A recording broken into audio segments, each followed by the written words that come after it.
program is brought to you by Newsworks in cooperation with the City of Eau Claire. This program is simulcast on WRFP-LP 101.9 FM. Okay, we'll call the meeting of the Plan Commission to order. I'd like to welcome everybody that's here in chambers that's attending in chambers, as well as the people that are watching the meeting being broadcast live by Valley Media Works on Charter Channel 994, WRFP 101.9 FM, and online at valleymediaworks.org. The Plan Commission attempts to conduct its public hearings in a relatively informal manner within the constraint that we must deal with the issues before us in an orderly and businesslike fashion.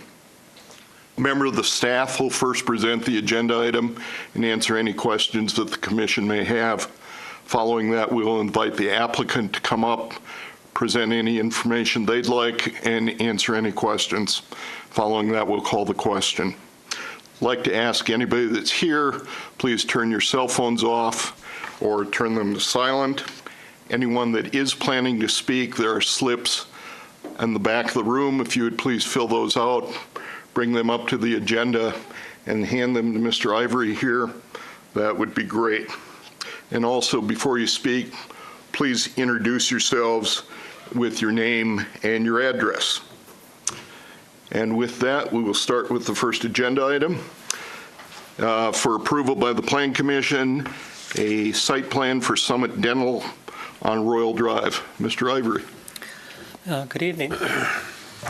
Cedar Corporation is requesting approval of a site plan to construct a dental office at 4607 Royal Drive. The zoning of the property is C3P, and the property is currently vacant. This is the site down here off of Highway 93 and over by Gulf Road. Here's the aerial of the property right here, again with Highway 93, Royal Drive located here. There's an existing dental office to the south, and then Royal Credit Union is located to the north here. Site plan shows a building that's just a little under 4,500 square feet in size, with 39 parking stalls.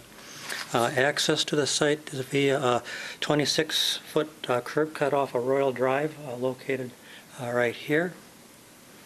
And then also there's a second access provided to the south with a 25-foot driveway accessing to the dental office to the south, right in this location here. Cross-access agreement will be required for that south access point. There's a 50-foot easement and setback along Highway 93 here where there's an overhead power line. And then to the north of the site, there's a 40-foot easement on the north side again because of a power line going through that area there. The parking requirement is based on the number of employees and the customer needs, and shows 39 parking stalls that are proposed. The applicant notes that the dental office will have 21 staff and have an average patient load of about 18 persons. Bicycle parking is located at the southwest of the building, located right here. Sidewalk will be installed along Royal Drive. Pedestrian link is required between the building and the street over to Royal Drive. That link is not shown on the plan, and that would need to be added as part of the site plan. A screened trash enclosure is located to the southeast corner, located right here. The landscape plan is shown here. Includes a mixture of street trees and shrubs along Royal Drive at this location here, and then a number of foundation plantings basically on all four sides of the building, then with some plantings and a berm on the south side of the site here. On the east side of the site along Highway 93 here, again, as I mentioned, there's an overhead power line and easement, and there also is a drainage swale that goes through this area that limits the landscape plantings that can be put in that area. However, we feel that some low-growing plants, similar to the office that's located right to the south here, would be appropriate and should be added. Lighting for the site shall meet the City of Eau Claire's exterior lighting standards. And then the building itself,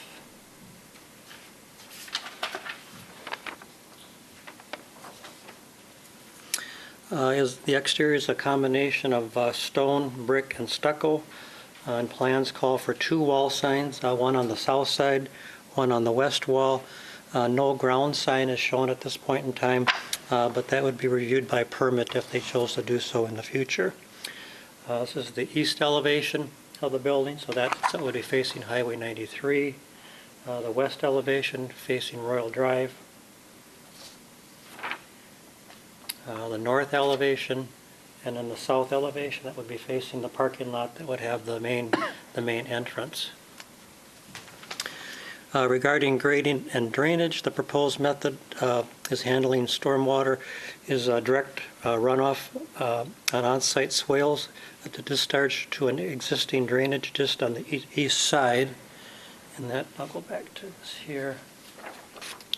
So that's showing the drainage basically going over to the east side here and then running south. That goes into a regional storm detention pond down on London Road, down in this area down here. For public utilities, water and sewer service is available to the site. Traffic generated by the proposed improvements will not adversely impact traffic flow in the area. And for transit, the project is located 1 block from an existing a bus route.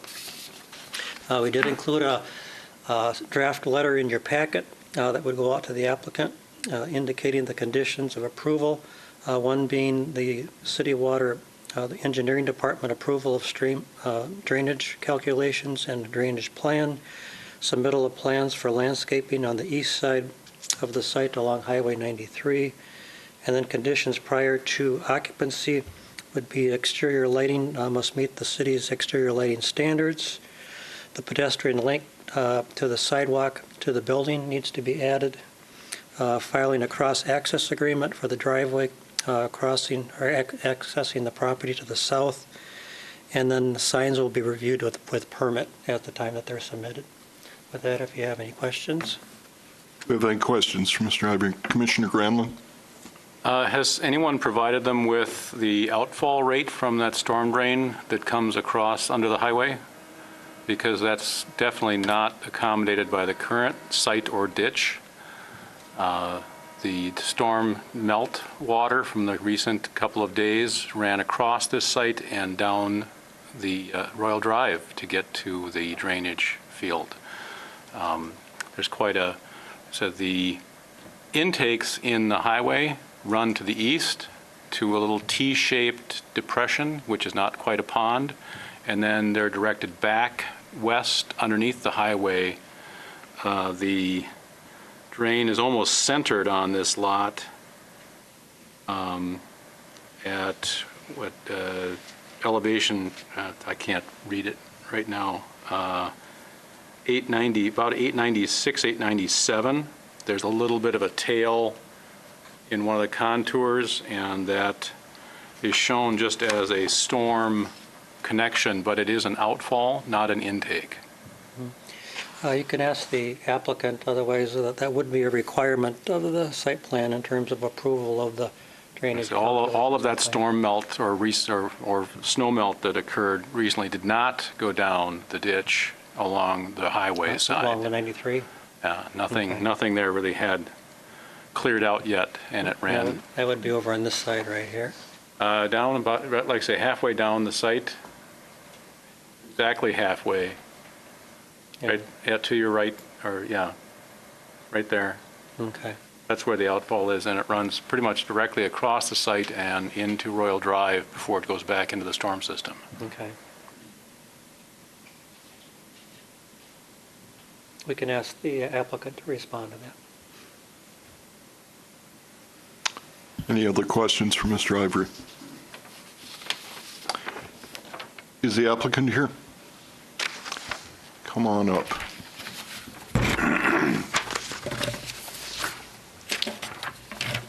Thank you.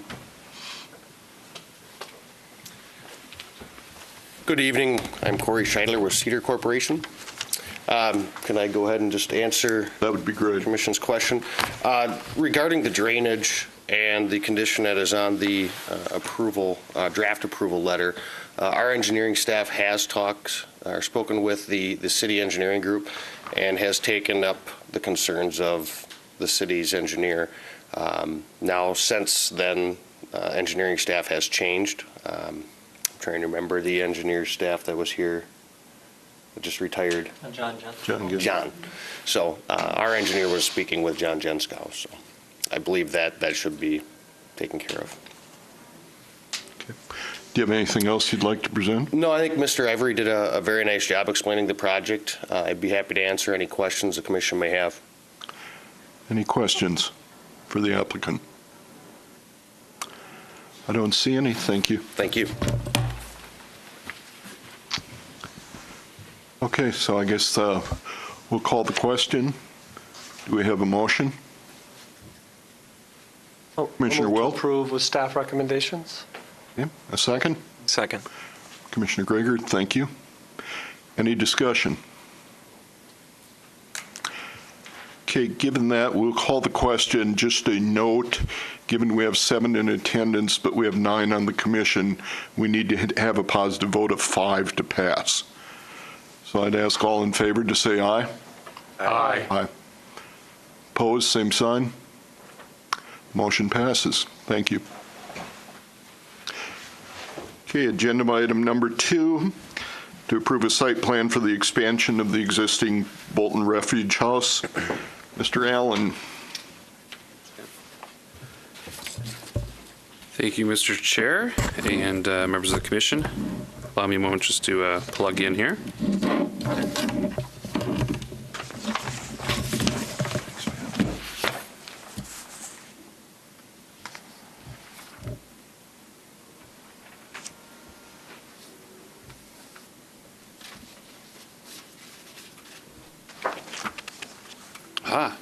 It works. All right. Thank you for your patience as we go through this.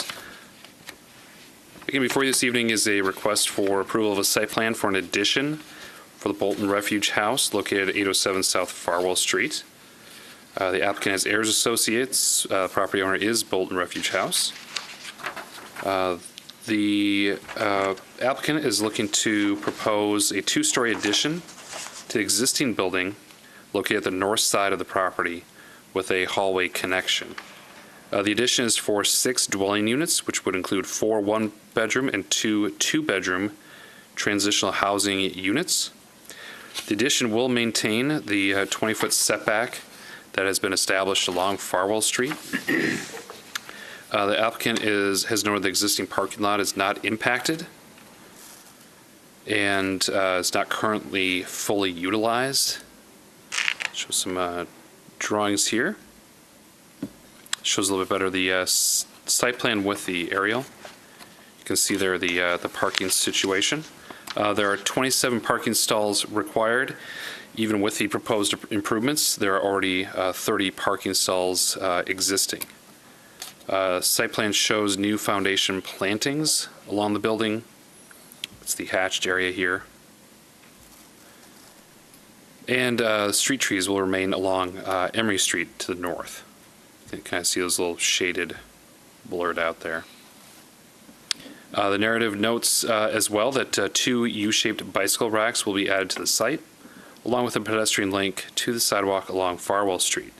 You can see that here. Staff did work with the applicant since, again, there are obviously two public streets adjacent to the site with no current pedestrian link to any of the sidewalks. It was agreed that Farwell Street is, again, more active and has a more robust sidewalk existing to essentially split the difference a bit and have the proposed sidewalk connection extended a bit north and then connecting to Farwell, so it's still near the intersection with Emery rather than recommending 2 separate connections.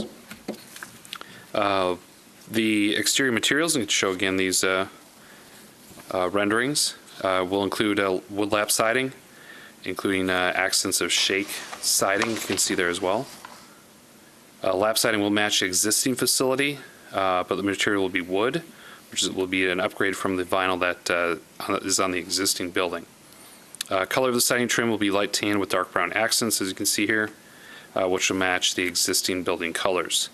The roof will be a hip shingle roof to match the existing shingle roof. Applicant may discuss more about public utilities, but there is access to water and sewer already on the site. Traffic, the traffic generated should not adversely impact traffic flow in the area. Again, as noted, the parking also is not impacted at this point. Staff is recommending just a couple of conditions as a part of the site plan here. Again, that the primary one being that of the engineering department approving drainage calculations and drainage plan as well as the exterior lighting, should any be proposed here as well. So with that, again, I can show just a overview of the existing building, again with the extension, essentially extending into the existing landscaped area right along Farwell. So with that, I'll stand for any questions. Questions for Mr. Allen? Don't see any. All right. Thank you. Thank you. This is the applicant here.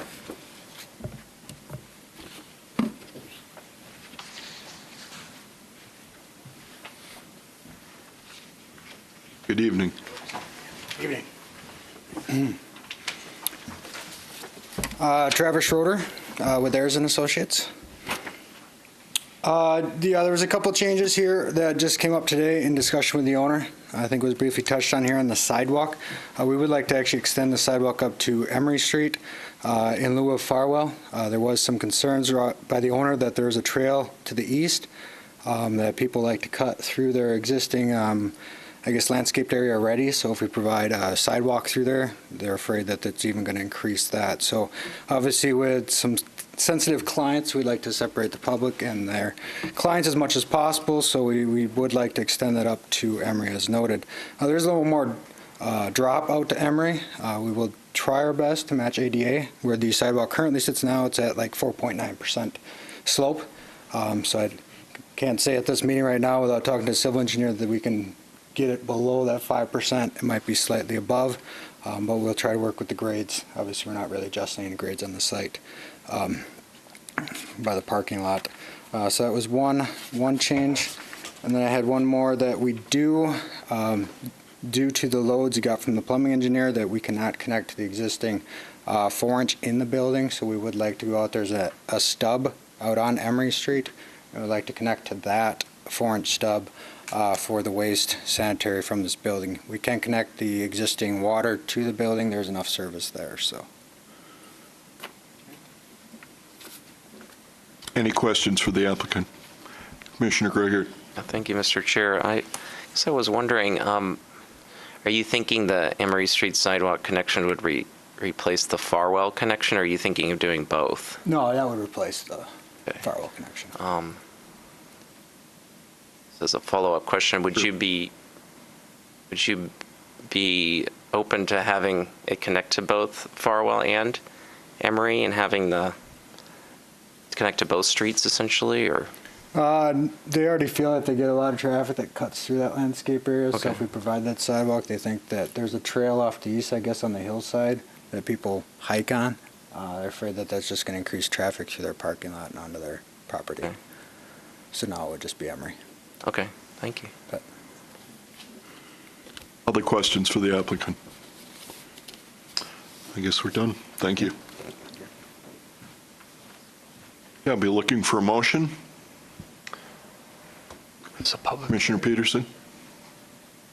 I'll move approval of the site plan with the sidewalk going to Emery rather than to Farwell. Second. Commissioner Seymour. Second. Any discussion? Hearing none, we'll call the question. All those in favor indicate by saying aye. Aye. Aye. Those opposed, same sign. Motion passes. Good luck. Agenda item 3, for approval, a site plan for a hangar at the Chippewa Valley Regional Airport. Mr. Allen. Thank you again, Mr. Chair and members of the commission. Jump ahead here. Before you this evening is a request for approval of a site plan for Menards, Inc. Airport hangar at the Chippewa Valley Regional Airport. The applicant is Everyday Surveying Engineering, and the property owner is Chippewa Valley Regional Airport. Again, requesting approval of a site plan for a new hangar, this additional hangar at the Chippewa Valley Regional Airport. The proposed hangar would be approximately 120 by 82 feet, or 9,870 square feet in size.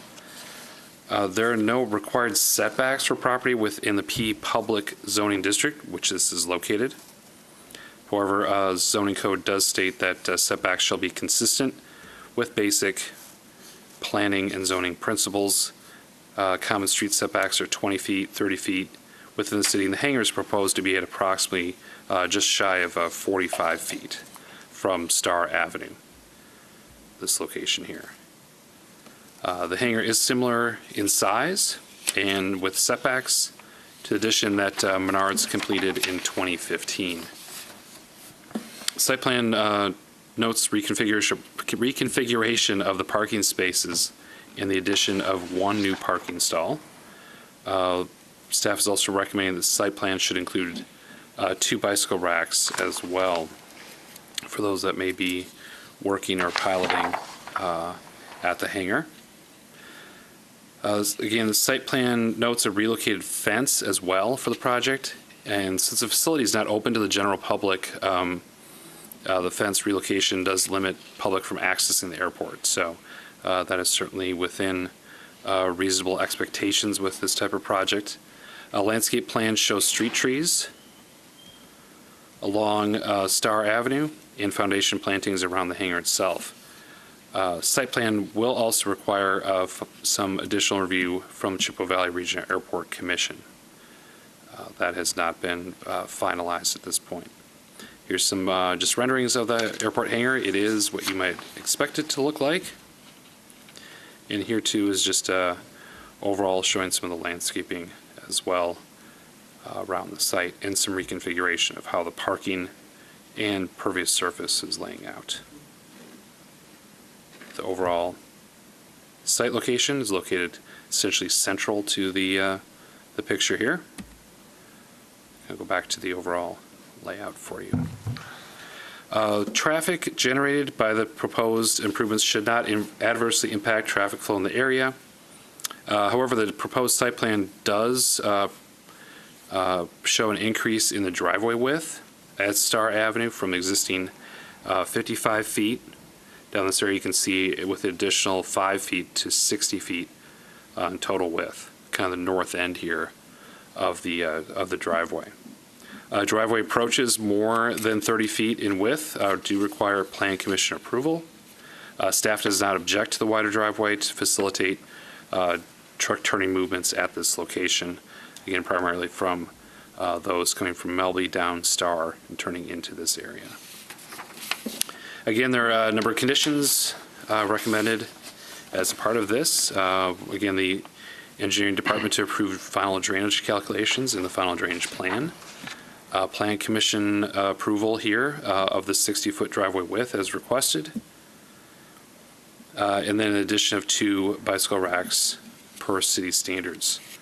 And then finally, exterior lighting to meet city's exterior lighting standards. Should be noted, it's implied again that the Airport Commission would also need to sign off on this before moving forward with building permits and other approvals with the project. So, stand for any questions. Any questions for Mr. Allen? I see none. Right, Thank you. It's the applicant here.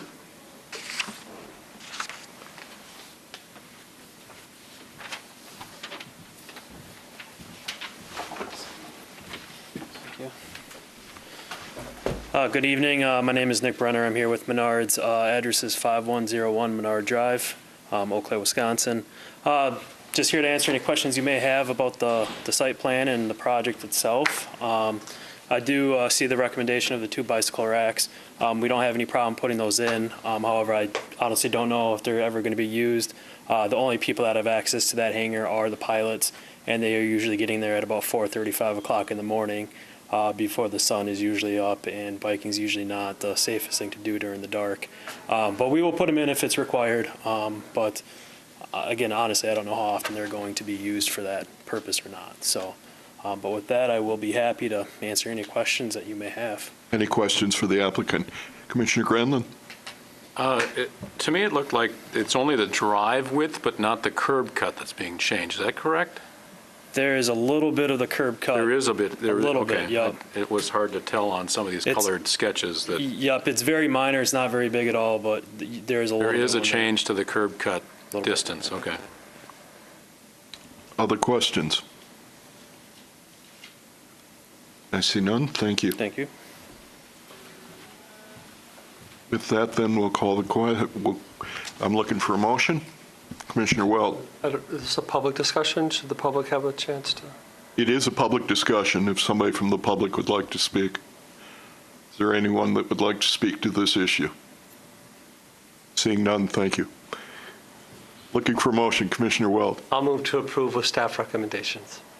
Okay, we have a motion. Looking for a second. I second. Commissioner Gregor? I second. We have a second. Any discussion? Call the question. All those in favor, say aye. Aye. Those opposed, same sign. Motion's passed. Congratulations.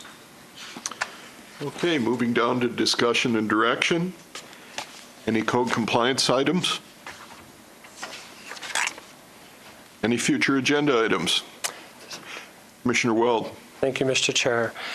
I'm just curious if there's something that we should be doing different in regards to, it seems like the pedestrian link is something that we often are adding to the site plans after the fact. Is it that our community is different than others that requires this or asks for this, or is there something that we can do that just automatically, lets all the engineering firms know that that's what we want to see on all of our plans? Or? Sure. No, it's a very good question. It's still a relatively new code item, but as much as we're able to have pre-application or pre-development kind of meetings or conferences with applicants before they submit items, we do make a point of mentioning it. Hence, you saw it more specifically identified in the Bolton Refuge House drawing, although that did shift unexpectedly today. But again, it was discussed with them in a little bit more specific manner when they came in before they submitted their application. So yeah, it's certainly something we can look at in terms of maybe broadcasting that or discussing that more, sharing that with them, so they come in with that a little bit more readily up front. The same noticing as well, we always mention compliance with exterior lighting standards. It's just some of these things, they're not, or engineering drainage plans, they're just not quite at that final full engineer drawings at that point. Sure, okay. So that's part of it as well. Depends on the level of detail that's provided. So we do want to make sure that's identified one way or another, either up front or during the course of the discussion here. All right, thank you. Other future agenda items? I do have one. Yes, Not Mr. a future Allen. item, it's a past item, if I may. Okay. Last month's planning magazine, if anybody noticed it, this is kind of a test to see if you read it.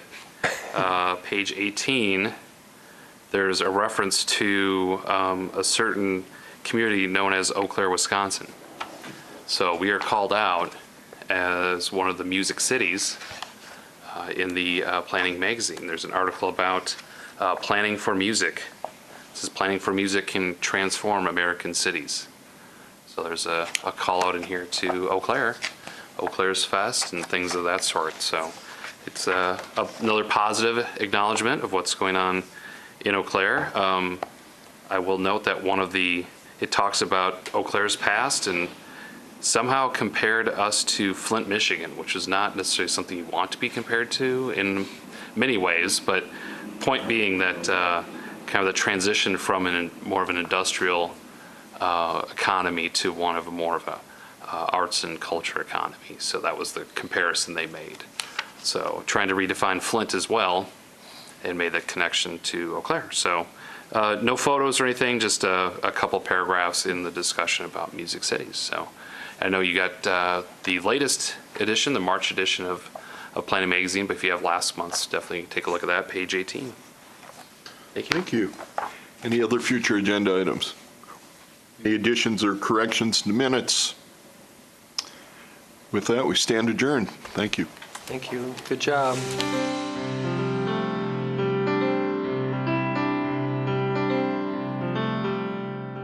This program was brought to you by a cooperation between Newsworks and the City of Eau Claire.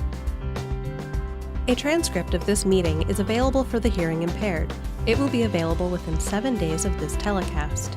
Call 715-839-4912 or TDD 715-839-1689 or write Eau Claire City Clerk, P.O. Box 5148, Eau Claire, Wisconsin 54702-5148.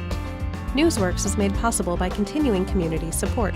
If you would like to volunteer or make a donation, please contact us via phone at 715-839-5067 or online at valleymediaworks.org.